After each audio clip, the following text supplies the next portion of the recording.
Today I would like to talk about the Lucid Air rear drive unit, and specifically the rotor and the differential.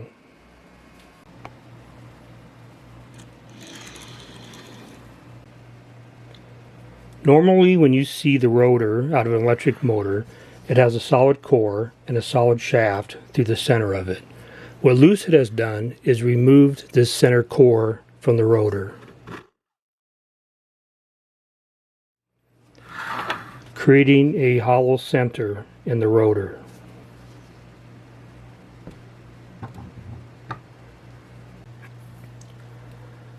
They're able to cut the center core out of the rotor because most of the magnetic flux is happening here in this outer perimeter. There's very little in the center, so it's a trade-off for weight savings. The rotor is created by taking these thin laminate plates and stacking them up. Next, these magnets are inserted into the stack.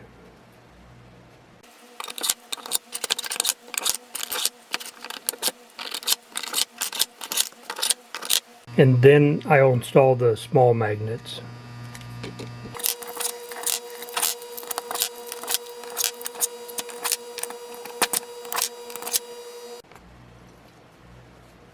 All the magnets are then glued together to create one single stack. Two of these stacks are put together to form one rotor. These cast aluminum plates are added to either end. The whole assembly is compressed together, and then these 6 rivets are added to hold the assembly together.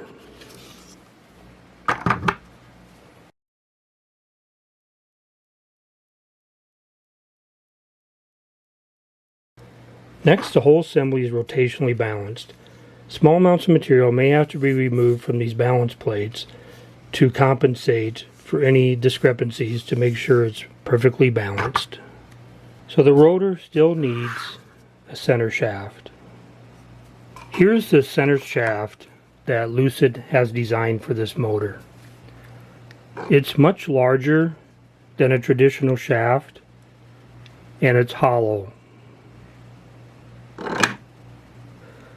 The center of the rotor has 2 tabs. The hollow center shaft has 2 slots cut into it on opposite sides, and those slots will line up with the tabs in the center of the rotor. The slots in the hollow shaft will be lined up with the tabs in the rotor, and then this hollow shaft will be pressed into the rotor. The outer perimeter of this shaft has these serrated edges. As this is pressed into the rotor, these teeth cut slightly into the inner core of the rotor, making sure that this is a tight fit. This is a cutaway of the rotor and the hollow shaft. Inside this hollow shaft, Lucid has placed the differential. This is the differential out of the rear drive unit. I've added these caps on here to hold all the gears on. Normally they would not be on there. The differential starts with this cross member. It has a center body surrounded by 4 hollow tubes. A bearing is placed into a pinion, and that is put over one of the hollow tubes.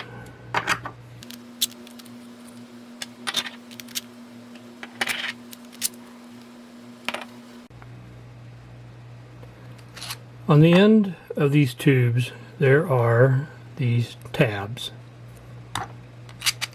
On the end of here, a friction washer goes over this, and the washer has slots in it that correspond to those tabs, and that is to prevent the washer from spinning.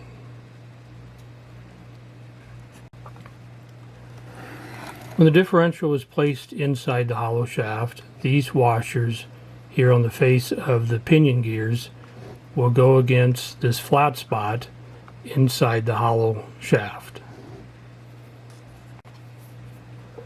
Inside the hollow shaft are these 4 flat faces, and that's where these washers go.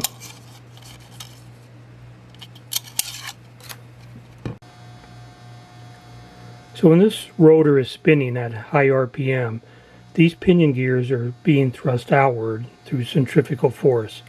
So these washers are here so that when the pinion gears are turning, they don't wear the inside of this hollow shaft. Once this differential is assembled and placed into the hollow shaft, these pins are inserted through these holes in the shaft and into the differential. And that's what drives the differential.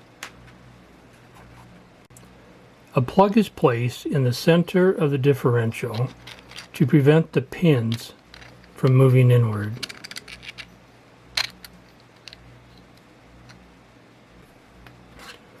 The plug has a hole through the center, as do the output shafts, and this allows lubrication to flow through this entire assembly.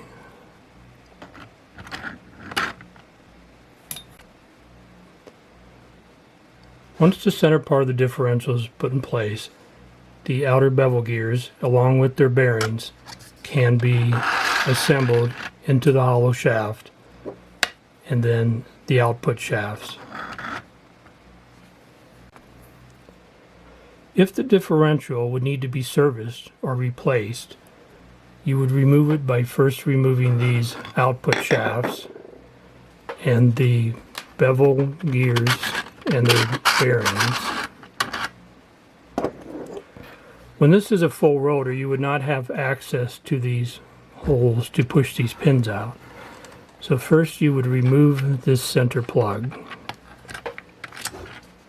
allowing the pins to move inward.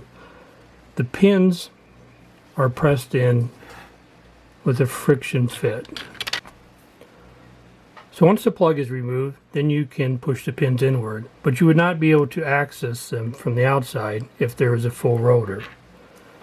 The pins each have a tapered end with a hole through them, and a special tool would be used to pull the pins inward.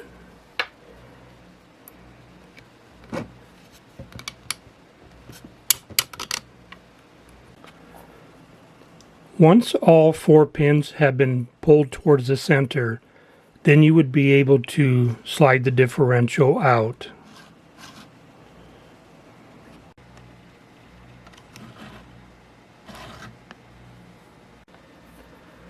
Once the differential has been serviced or replaced, then the pins would be pushed back into their corresponding holes. And then the plug can be reinserted.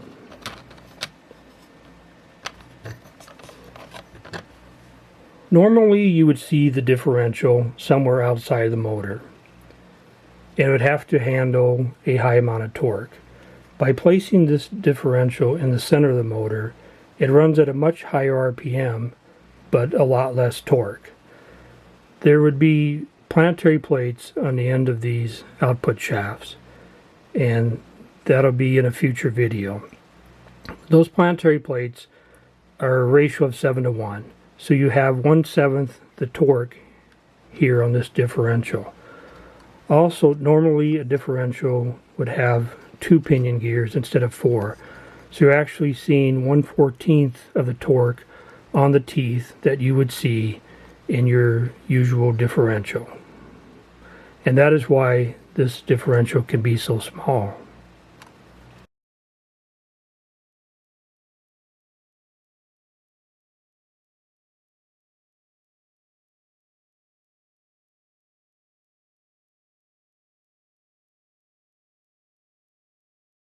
So when you're driving your vehicle and you're going straight, the differential does not move. Both sides are spinning at the same speed. But if you're turning, say turning to the left, then the right side would turn at a faster speed. And this is the reason for the differential, because of the difference in speed. So I'm going to turn this rotor and I'll turn this left side a little slower than the rotor is moving, and then you can see how the pinion gears are turning the right side faster than the left side.